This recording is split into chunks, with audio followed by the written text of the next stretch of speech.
DM073 Gaming is brought to you by Happy Little Hug Factory. If you're looking for pre-orders of the upcoming sets, including singles or booster boxes of previous sets that have come out, you can check the link down below. Happy Little Hug Factory also has a buy list for Force of Will, so you can get rid of those extra cards you have laying around and turn it into new upcoming product. Thanks so much, guys. Check them out and enjoy the video. Hey there guys, DM073 here, bringing you the deck profile for the K1 Stealth list that I played on Wednesday against Harold. It's a Wanderer list, obviously. I'm a huge fan of Stealth, the Stealth mechanic, and there's some really powerful standby cards in Wanderer format, and Seer of the Blue Moon essentially is kind of the enabler of this deck, primarily because of that continuous effect where you pay 1 to put chance standby cards. You put cards into your chance standby area rather than paying 2, so you can set cards for 1 rather than 2. So I just really like that mechanic. I really like the idea of setting cards face down. I really like the idea of being able to flip stuff up. I just think it's just much better. So going into the stones real quick, we play 4 Black Silence, 4 Heaven's Rift, 1 Ancient Magic, and 1 Killing Stone.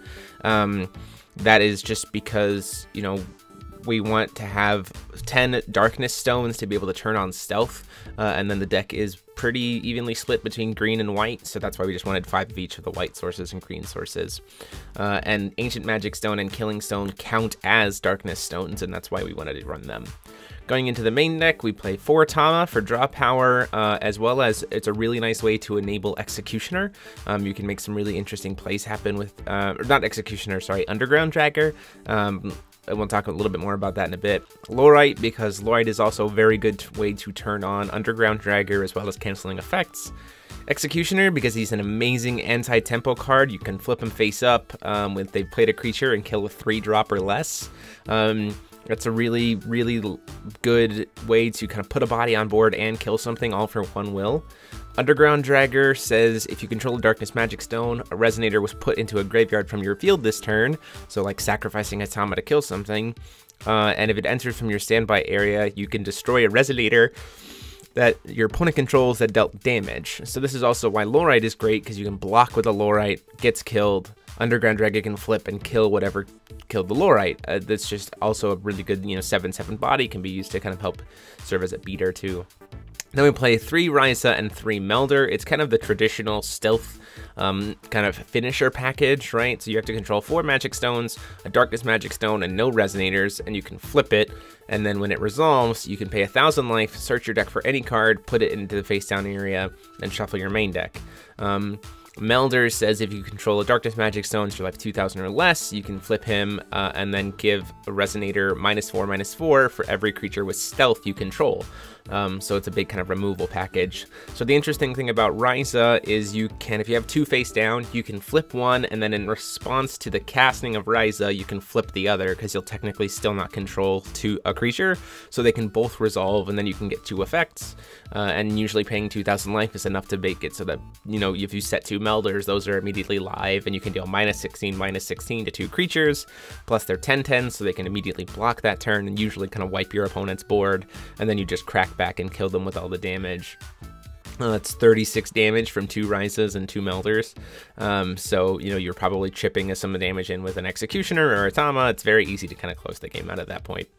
Going into the spells, we play 3 Faerie Spell because it's a phenomenal cancel spell in the Wanderer's format. Same with Seal of Wind and Light, being able to hard cancel.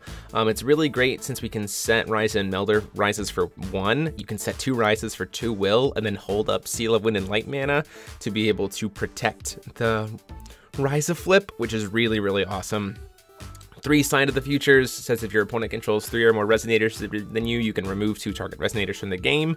Since we're setting stuff face down, it's really easy to let our opponents have more Resonators than us. You can do a lot of really interesting things with this. Portal of Truth says if something has stats different than its printed stats, you can just kill it. That's its trigger, which I really like, because with Melder, it's really easy to just say, okay, that's a -4/-4, now it's dead. But there are a lot of things in Wanderer format that modify stats. You think of all the dolls from Scheherazade, if, Eva or Patrolling Guard doll or whatever, they typically have stats different than their printed stats. So it's very easy to just say, okay, this is dead. A black Moonbeam because it's J-Ruler hate, and this deck doesn't really have a lot of J-Ruler hate, so we just play one of that. 3 Stoning to Death is some hard removal. It can kill anything for just 2 will, which is great. 2 Glass G's Tank. This card is an amazing utility card in this format. It's draw power. It eventually kind of can become our J-Ruler hate if we get to having enough will, because we can just tap down their J-Ruler forever. It's hexproof. It's life gain, which is great because we're dealing with paying our own life. Lots of cool stuff. And then as kind of a finisher, we play a couple Schrodinger's Observations. This deck usually can get to like 7, 8, 9, even 10 stones. So sometimes if you just can't quite close the game, you can just cast a Schrodinger's Observation and protect it with like a cancel package and just finish off the game that way.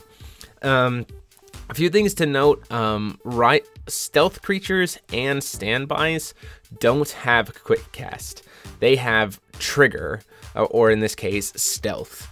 Neither of those things, even though they act as being instant speed, pseudo quick casts, neither of those things can be canceled by Farer Spell, which I think is what really gives this deck its edge in the Wanderer format, because a lot of people are playing a lot of Farer Spells, and so you just go, okay, well that can't impact, if you see your opponent only leave up green will, no green-white will, then, there's no seal, so they have to have Otherworld Dreams to be able to impact this, and sometimes that can be less optimal because I'm setting cards for 1, and I'm flipping over a 4-drop, and they're canceling it, and then I can play another 4-drop from my hand that I spent 1 will on, so it's not necessarily super effective. Really, Seal of Wind and Light is the best cancel spell against this deck.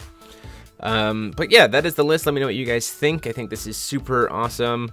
I think it's a super fun list. I really enjoyed playing it, and a huge thanks to Harold for playing against it. But let me know what your guys' thoughts are. If you'd run a different color combination, a lot of people think that you would go black, green, blue for things like Prison in the Lunar Lake, another very common chant standby card. But let me know your thoughts. And as always, this is DMO73 signing off.